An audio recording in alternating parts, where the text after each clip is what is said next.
Thank you very much. Thanks for inviting me to participate in this. I want to, first of all, just applaud the organisation because you are young people who are doing this, and we need young people to step up to the challenges that exist currently. You know, we have many venerable old organisations which have been treading this path, but to see a group of young human rights defenders get their act together and organise this event. You've got a great website as well, and I think your campaigns are really, really cool. So I just want to say something about the fact that, you know, your organisation is new, young, but it's very, very dynamic. I think what is really scary about what we're talking about today is that Turkey is a European country, and more European than Russia. So, you know, we've got an event that's about China, Russia and Turkey. And Turkey is a European country that has been seeking to be a member of the European Union. So it's been on a trajectory to embrace and embed European values. Now, we know that that hasn't been going anywhere for some years, and certainly the whole time that I was an MEP, there was never any hope of progress in that respect. But I think it is chilling that that Turkey, you know, turns up in this conference as the one country which was on that path, and that is quite scary. You know, it's a NATO country, it's a member of the Council of Europe, and it's also a destination, a holiday destination for millions of tourists, including lots and lots of British tourists. And there seems to be a complete disconnect for many people between the country that they go to, you know, where they're having fun family holidays on the beach with their kids, and the country that is jailing, you know, is the largest jailer of journalists in the world. There doesn't seem to be a lot of understanding, certainly amongst the British public. I don't know what that's like in other European countries. So I think we have a real problem on our hands here. It's also a country that the British government is looking to do more trade deals with post-Brexit.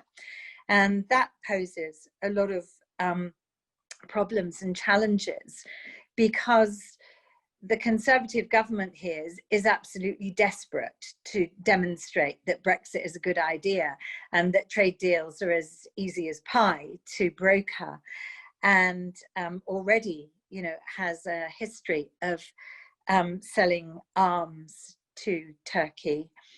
And we can just see that many human rights issues, including issues about freedom of press and journalists, that these things will not be discussed. And for all the faults that the EU has, and it's not a perfect institution, we were very strong. We had a platform for defending human rights, and we could also talk about that in the context of trade and fight for that. So last autumn, for example, when I was still an MEP, there was a debate and a resolution in the European Parliament plenary session on the UN binding mechanism for human rights in trade agreements, which we passed.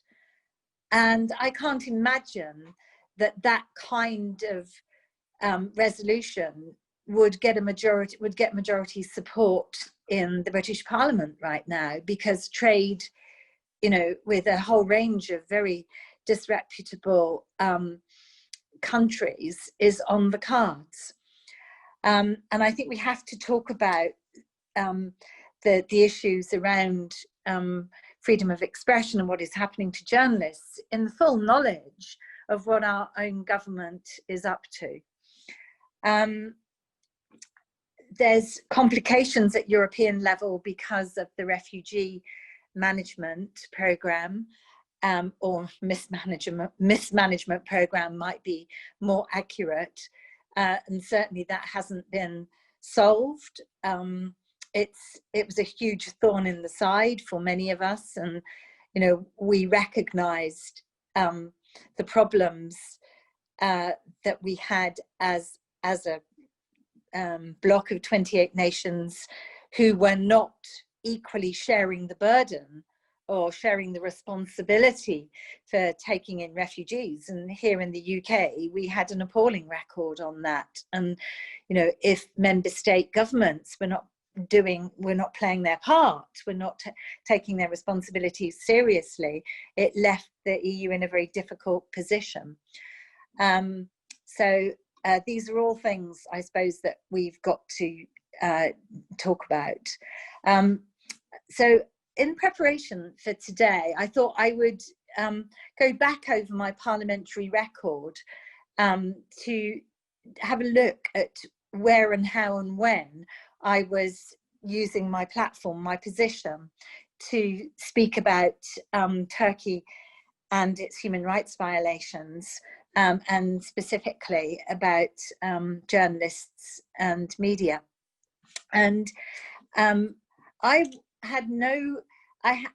wasn't on any competent committees to do with this. I was the chair of the Culture and Education Committee, but actually we didn't have responsibility for media freedom. That was with the Civil Liberties Committee. Neither was I on the delegation for relations with Turkey. But actually what I discovered as soon as I was elected in 2014 is that you could be as busy as you wanted to be in any way that you wanted to be. As an MEP, you have enormous privileges. So even if you weren't on the Foreign Affairs Committee or the Subcommittee for Human Rights, you could still go and turn up and ask to speak.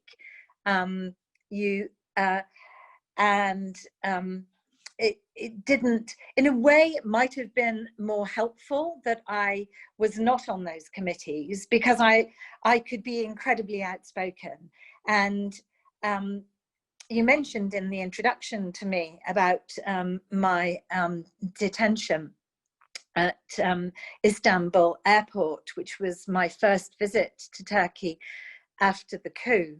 And I thought that after that visit, I just thought that I would never get back into Turkey again. I thought, well, my card's been marked. They're going to know who I am. They're going to be watching me. And I have been very vocal, as you said. And actually, I have continued to visit Turkey throughout the whole of my parliamentary career. And I was there twice in February this year. And I was even a little scared in February, because I was still like, oh, they're going to know who I am. I mean, I know where the interrogation room, I knew where the interrogation room was at Ataturk Airport, because I'd been inside it. But I think there's something to be said for journalists who care about human rights, who want to put that at the forefront of their work. You don't have to be on any of the competent committees or in any of the delegations to stand up for human rights. You just need to make relationships with the organizations who are doing the research and getting the evidence and are on the ground in the countries to be able to speak the truth, to use the evidence in your parliamentary work. So I spoke in countless debates about Turkey, and I spoke in debates that were even not about Turkey and talked about Turkey. So, for example, when the High Representative would come to speak in the Parliament, I would often use a general debate about external relations, external affairs, different instruments for human rights and democracy or whatever. I would use that as a way to talk about Turkey and what it was doing regarding its crackdown on human rights and on media freedom. I also submitted lots of written questions, and we would gather signatures from many other MEPs, and be specific, and all written questions required an answer from the commissioner within a given time frame. So, you know, they had to do that. Also, oral questions. I was going back through. I'd actually asked an oral question of the High Representative as well. We had many conferences and roundtables. We set up friendship groups. We had lots of press conferences when there were particularly serious issues that arose. And I made a commitment to always say yes whenever I was invited to go by organisations working on the ground. And I think that what that did was to give me, I mean, I learned firsthand. So I could speak in the plenary or at conferences, and I could speak from a position of personal experience. And I think that nobody could counter that. You know, nobody could actually say anything against that, because if you had been if you'd had that experience and you'd seen those people and you were mentioning those things in a concrete way in the plenary, actually it was incredibly powerful. Also, with my political, we also had a number of prizes and awards that we nominated people for. So the Sakharov Prize for Freedom of Thought, several nominations on subsequent years nominations were made for 2 journalists, and the Solidar Silver Rose Award in 2016 was given to the Turkish journalists trade union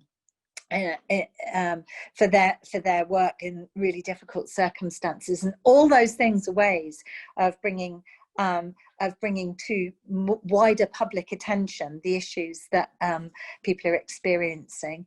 And what I also tried to do was to link, you know, because when we were being asked to speak about things, there's so many things that you could mention, so many things that you could talk about, but I often tried to link things with my other interests. So, for example, I've been a women's rights campaigner, so I talked a lot about the situation for the women's media organisation Jinha, and made a personal relationship with Zara Doan over a long period of time, which was a twinning project between CPJ and Human Rights Watch, for which I wrote cards and sent letters to Zara while she was in prison. She couldn't receive them personally, but they were read to her by her lawyer, and they wrote back to me. So wrote back to me her comments, which made me feel that my small contribution made a difference. And that meant that Zara knew she hadn't been forgotten about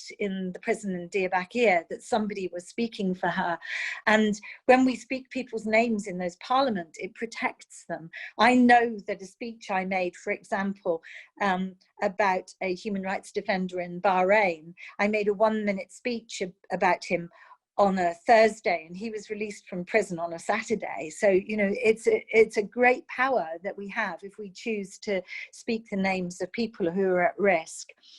And the relationship I made with Zara has continued beyond her release, to the extent that I finally met her in London at an Amnesty International and CPJ event. I then went to see her work at the Tate Gallery in London. I went to an exhibition of her work in a small gallery in Germany.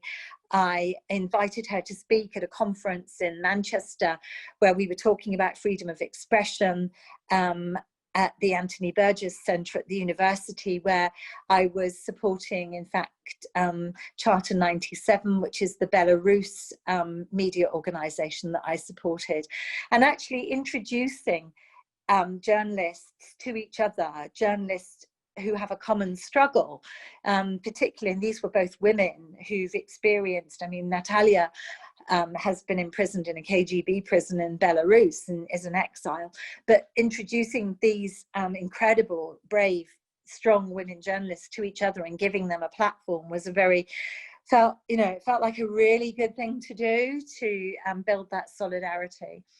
The other thing that I did was, I'm a child rights campaigner, And so when the media crackdown happened shortly after the coup, I chose to speak about the shutting down of a children's TV station, Zarok TV, which was basically screening, broadcasting cartoons for children, but using Kurdish language.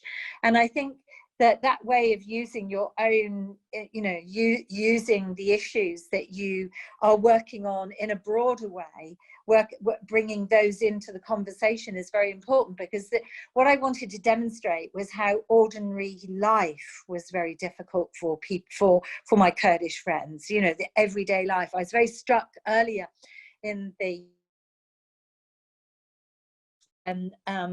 one of the speakers talked about daily life in China, and I think that idea about how people cannot go about their daily lives because of the surveillance that is continuous.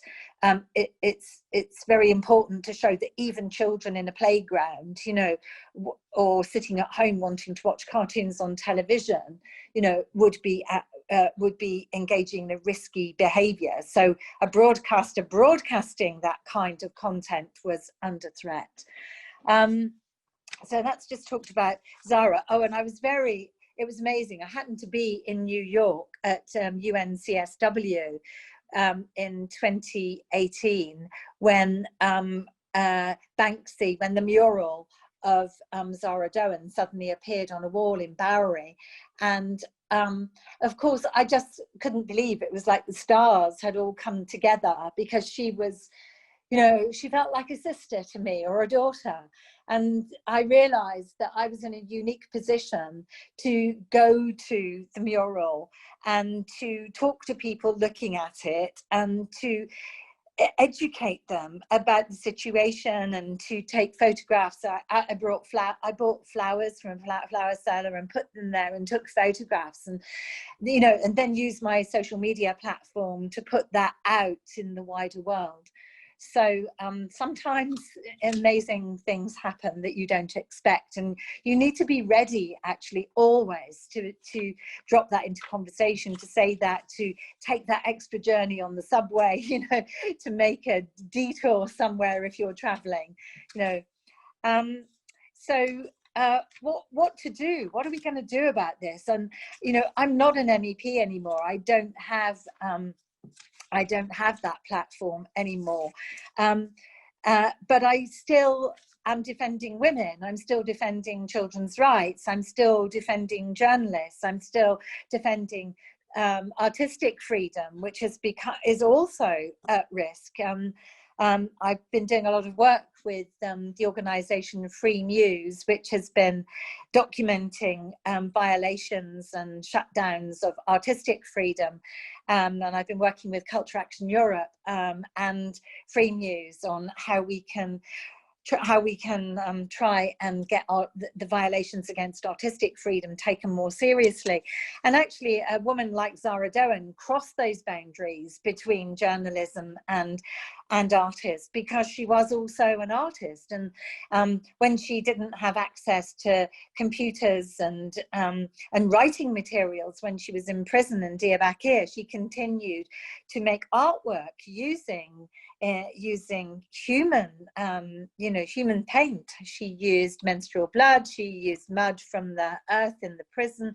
She used human sweat on scraps of fabric. So I think that just continuing to grow and develop your own knowledge base and keep adding to that is really, really important. Maybe just want to say something about what Turkey is doing outside of its own borders, because Turkey is not just involved in cracking down on media inside Turkey. It is coming after journalists who have fled and are exiles, and that included in I think it was 2016, the Turkish government tried to, they put a red notice out against Can Dündar, who was in Germany at the time. And recently they wanted to extradite another journalist, Levent Kenez, who is in Sweden. So we have to be very, very alert to the misuse of, for example, Interpol red notices, the misuse of extradition, the pressure that Turkey might be putting on using its embassies in other countries, you know, to put those journalists' lives at risk. And I say that because a group of educators were seized by Turkish agents in Kosovo, where I did have a responsibility for relations with the country. I was on the delegation for relations with Kosovo, and we managed to stop the extradition of one Turkish educator from Kosovo, but over an Easter bank holiday weekend, another was taken, and Pristina airport is managed by Turkish Airlines, and they just literally came and took these educators, put them on planes, and they have never been seen since. So the state is acting outside of its own territorial boundaries, you know, in a very in a very aggressive way towards its citizens, and where we have